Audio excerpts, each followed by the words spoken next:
தினம் தினம் ஏழைங்க வீட்டில் அடுப்பெரியுதோ இல்லையோ எனக்கு தெரியல, ஆனால் வயிறு தவறாமல் எரியுதுன்றத அனுபவத்தில் சொல்கிறேன் சார். இப்படியெல்லாம் படிச்சுக்கிட்டு இருந்தேன். இன்னைக்கு காலேஜ் ஃபீஸ் கூட கட்ட முடியாமல், என் தங்கச்சி தம்பிங்களும் காப்பாற்ற முடியாமல் நடு தெருவில் தன்னந்தனியாக தவிச்சுக்கிட்டு நிற்கிறேனே. இதுக்கு நீங்கள் அன்புன்னு பேர் சொல்லுவீங்களா, இல்லை தன்னம்பிக்கைன்னு பேர் சொல்லுவீங்களா, இல்லை அம்மா சொன்ன மாதிரி வரட்டு கௌரவம்னு சொல்லுவீங்களா, மூட பழக்க வழக்கம்னு சொல்லுவீங்களா, இல்லை முதுமையில் தனிமன் தான் சொல்லுவீங்களா? சொல்ல முடியாது சார். வருமன் மட்டும்தான் சார் சொல்ல முடியும். முதுமையில் தனிமை கொடுமை, முதுமையில் தனிமை கொடுமைன்னு சொல்கிறீங்க, ஒத்துக்கிறேன், நானும் பார்த்துருக்கேன், அது கொடுமை தான். ஆனால் முதுமைன்ற ஒரு பருவத்துக்கு போவோமான்னு தினம் தினம் ஏங்கி ஏங்கி சேர்த்து போகிறான இளைஞன், அது வறுமை இல்லையா, அது கொடுமை இல்லையா? இப்போ ஒன்றே ஒன்று சொல்கிறேன் சார், இந்தியாவில் உழுது வாழறவங்களை விட அழுது வாழறவங்க தான் சார் அதிகம். இந்த மூட நம்பிக்கைகளும் வரட்டு கௌரவமும் நம்மள வந்து சிந்தனை அழிச்சுக்கிட்டே இருக்குது சார். நீ உன்னை அறிந்தால், நீ உன்னை அறிந்தால் உலகத்தில் போராடலாம், உயர்ந்தாலும் தாழ்ந்தாலும் தலை வணங்காமல் நீ வாழலாம். டெக்னாலஜி வளர்ந்துட்டே இருக்குது, இந்த பக்கம் மூடாலஜின்ற ஒரு டெக்னாலஜி வளர்ந்துக்கிட்டே இருக்குது. இவன் என்ன பண்றானா, நம்ம மனுஷன் கம்ப்யூட்டரை வந்து கண்டுபிடிச்சிருக்கோம். நம்ம எதுக்கு கண்டுபிடிச்சிருக்கோம்? செவ்வாய் கிரகத்தை பத்தி ஆராய்ச்சி பண்ண. ஆனா இவன் என்ன பண்றான், செவ்வாய் தோஷத்தை பத்தி ஆராய்ச்சி பண்ணிட்டு இருக்கான் சார். இங்க நம்ம ஊர்ல எப்படி மழை அப்பப்போ பெய்தோ சார், அந்த மாதிரி ஜப்பான்ல பூகம்பம் வந்துகிட்டே இருக்குது. அதை பத்தி அவன் கவலையே படுறது கிடையாது, உழைச்சுக்கிட்டே இருக்கான். ஆனா நம்ம ஆள் இங்க என்ன பண்றான், அப்பப்போ ஜோசியர்கிட்ட ஓடி போயிடறான் சார். போயிட்டு எனக்கு இப்ப நேரம் எப்படி இருக்குது, நல்லா இருக்குதா, நல்லா இல்லையான்னு கேட்குறான். இதே மாதிரி மதுரையில் சார் ஒரு சின்ன வில்லேஜில் குழந்தைகளுக்காக நாங்கள் அம்மா அப்பா போய் வேண்டிக்கிறாங்க சார். வேண்டிக்கிறது தப்பு கிடையாது. ஆனால் என்ன பண்ணுறாங்க, குழந்தைய லைனாக போட்டுட்டு அது மேலே மிதிச்சு போய் சுவாமியை கும்பிட்டுட்டு வராங்க சார்.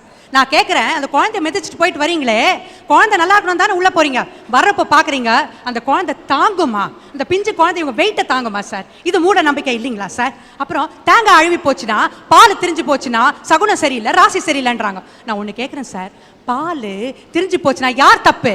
அந்த பால் பூத்தில் கொடுத்தாம பாரு அந்த பாலை, அவனை போய் கேளுங்க. தேங்காய் அழுவி போச்சுன்னு சொல்றீங்களே, ராசி இல்லைன்றீங்களே, போய் கேளுங்க அந்த தேங்காய் மண்டியில் இருக்கிறவன. ஒரு 3 மாசம் பொறுத்து கொடுக்குறான் சார் அந்த தேங்காவை. கல்லு போட்டா நீ பெரிய பணக்காரன் ஆயிடுவேன்றான். யார் பணக்கார ஆகிறான்? அவன் பணக்கார ஆகிறான். தூக்கி நம்ம மேலேயே கல்லை தூக்கி நம்ம போட்டுக்கிறோம். இதே மாதிரி அஸ்ட்ராலஜி ஒருத்தர் சொன்னார் சார், இந்த டேட்ல நான் செத்து போயிடுவேன், என் சாஸ்திரம் சொல்லுதுன்னு சொன்னார் சார். செத்து போயிட்டார் சார்.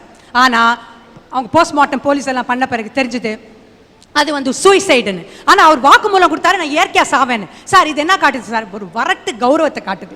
எங்கள் வீட்டுக்கிட்ட ஒன்று நடந்துச்சு சார், ஒரு ஆள் இறந்து போயிட்டார் சார்.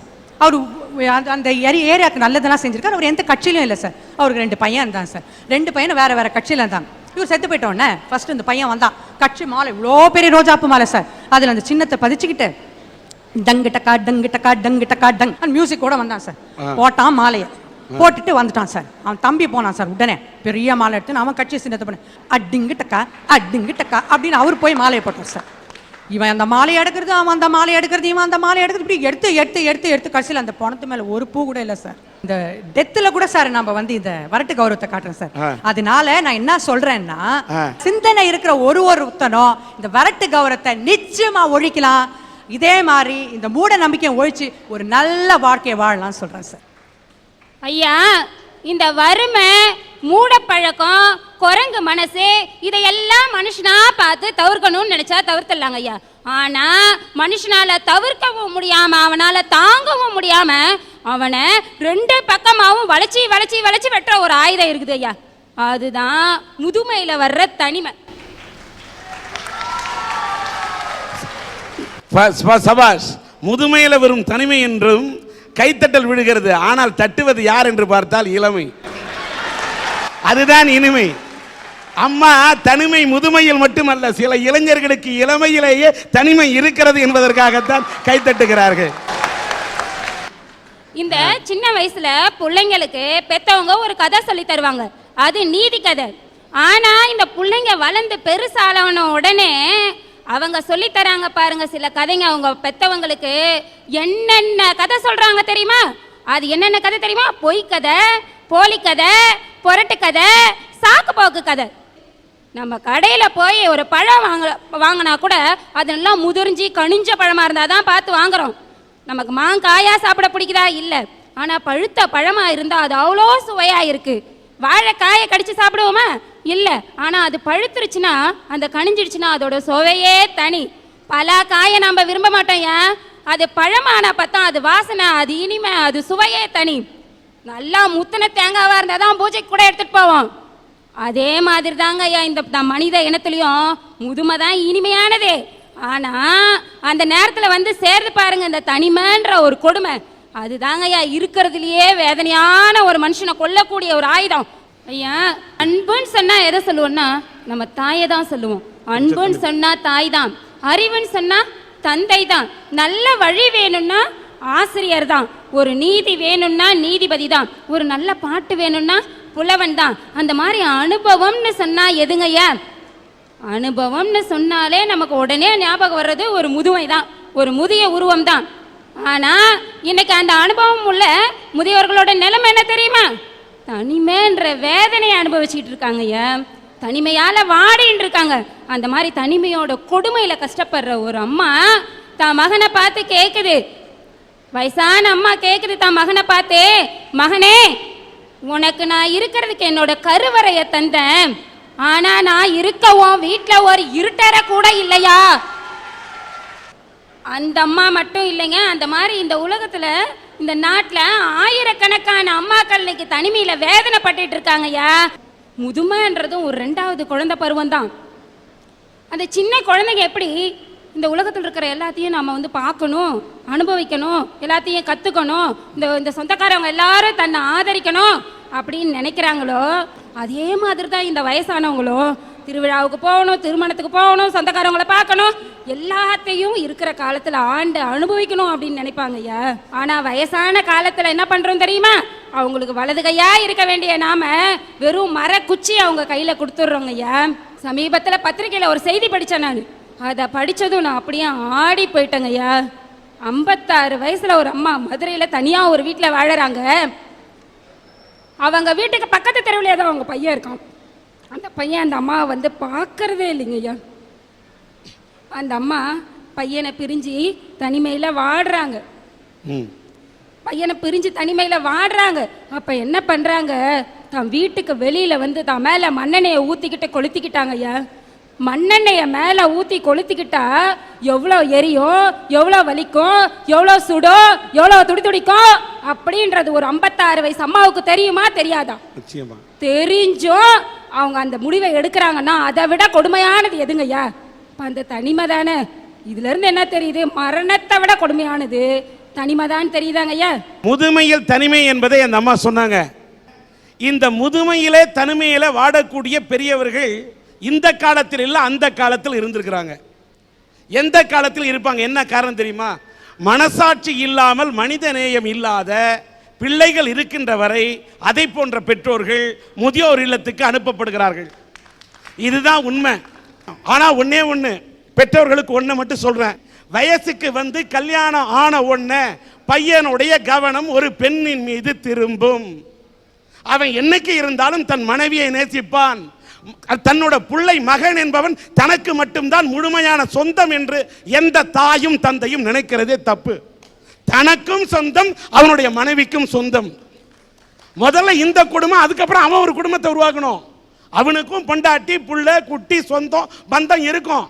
அதை விட்டுட்டு ஒரு புலம்பலா இந்த பக்கத்து வீட்டில் சில பெருசுங்க போட்டு கொடுக்கும், ஏற்றி விடுங்க, அதெல்லாம் கேட்டுக்கிட்டு நீங்க புலம்பி வீட்டில் பிரச்சனை பண்ணக்கூடாது. பெற்றோர்களுக்கு ஒன்று மட்டும் சொல்றேன், நீங்க எல்லாத்தையுமே பிள்ளைக்கு பிள்ளைக்கு பிள்ளைக்குன்னு சேர்த்து வச்சுட்டீங்கன்னா கடைசியில் ஒரு 150 ரூபா சேர்த்து வச்சிருந்தாதான் அடக்கம் செய்யறது கூட ஆள் வரும். ஒரு அப்பா அம்மாக்கு சொத்து இருந்தா எவனாவது அந்த அப்பா அம்மா விரட்டான பாருங்க. அதனால பெற்றவர்களே, நீங்க எல்லாத்தையும் உங்க குழந்தை மேல ஆசை வச்சு எல்லாத்தையும் பண்ணி செலவு பண்ணுங்க. அதையும் மீறி உங்களுக்காக ஏதாவது கொஞ்சம் சேர்த்து வைக்கணும்னு நினைச்சுங்க. இதுதான் என்னோட தாழ்மையான கருத்து. எந்தெந்த ஊருக்கு சென்றாலும் அந்தந்த ஊருக்குரிய அருமைகளை பெருமைகளை தெரிந்து கொள்வது என்பது மனித இயல்பு. அப்படி கரூர் என்ற இந்த ஊரை எடுத்தால் இந்த ஊருக்கு இருக்கக்கூடிய மரியாதை மதிப்பு என்ன என்பதை எடை போட்டு பார்த்தால் உலகத்தில் பிறக்கக்கூடிய மனிதன் அவன் அமெரிக்காவிலே பிறந்தாலும் சரி, இந்தியாவிலே பிறந்தாலும் சரி, இலங்கையிலே பிறந்தாலும் சரி, எந்த ஊரிலே பிறந்தவனாக இருந்தாலும் அவன் பார்த்த ஒரு ஊர் இருக்கும் என்று சொன்னால் அது கரூர். எப்படி என்று கேட்டால், வாயில்லாமல் பேச முடியாது, தாய் இல்லாமல் பிறக்க முடியாது. ஒவ்வொரு தாயும் கருவறையில் ஒரு மகனை சுமக்கிறாள் என்று சொன்னால் அந்த கருவறை தான் கருவூர். அந்த கருவூரை பார்க்காமல் எந்த மனிதனும் பிறக்க முடியாது. பிரம்மா ஆரம்பத்தில் தொடக்கத்தில் படைத்த ஊர் கருவூர். இதுதான், இந்த கருவூர் தான் மருவி கரூராக வந்தது என்று ஐதீகம் சொல்லுகிறது. இந்த கருவூருக்கு எத்தனையோ புகழ்கள் இருக்கின்றன. பஸ் கட்டுமான பணி, பஸ் பாடி கட்டக்கூடிய கட்டுமான பணி நடக்கக்கூடியதும் இந்த கரூரில் தான். இவ்வளவு ஏன், இந்த பத்திரிகை தொழில், பேப்பர் தொழிற்சாலை நடைபெறுவதும் இந்த கரூரில் தான். சிமெண்ட் தொழிற்சாலை, சர்க்கரை தொழிற்சாலை அதிகமாக இடம்பெறுவதும் இந்த கரூர் மண்ணில் தான்.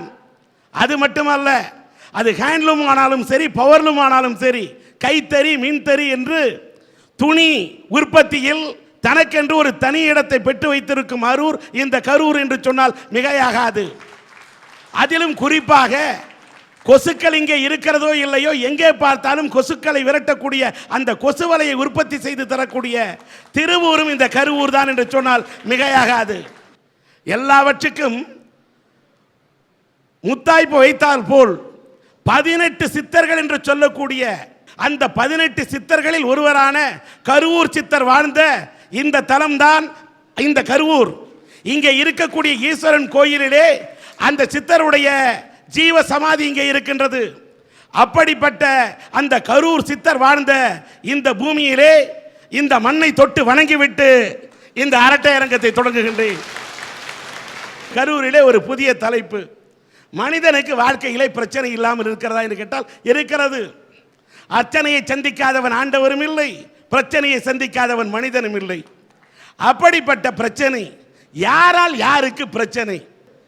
ஒரு ஆணால் பெண்ணுக்குத்தான் பிரச்சனை என்று சிலரும், இல்லை பெண்ணால் தான் ஆணுக்கு பிரச்சனை என்றும், இல்லை இல்லை பெண்ணால் தான் இன்னொரு பெண்ணுக்கு பிரச்சனை என்று சிலரும், இல்லை ஒரு ஆணால் இன்னொரு ஆணுக்கு பிரச்சனை என்றும்.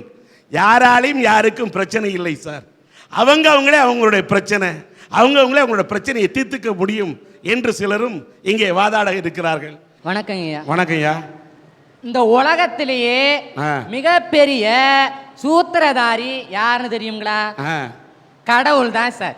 ஏன்னா அவன் படைச்ச பிரச்சனை எது தெரியுங்களா? இந்த உலகம். அடுத்த பிரச்சனை எது தெரியுங்களா?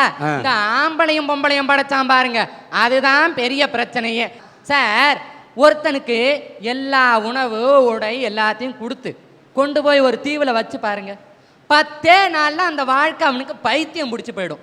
ஏன் தெரியுங்களா? பிரச்சனை இல்லாத வாழ்க்கை அது பைத்தியம் பிடிச்சிரும். பிரச்சனை இருக்க வாழ்க்கை அதுதான் சார் சவாலை கொடுக்கும்.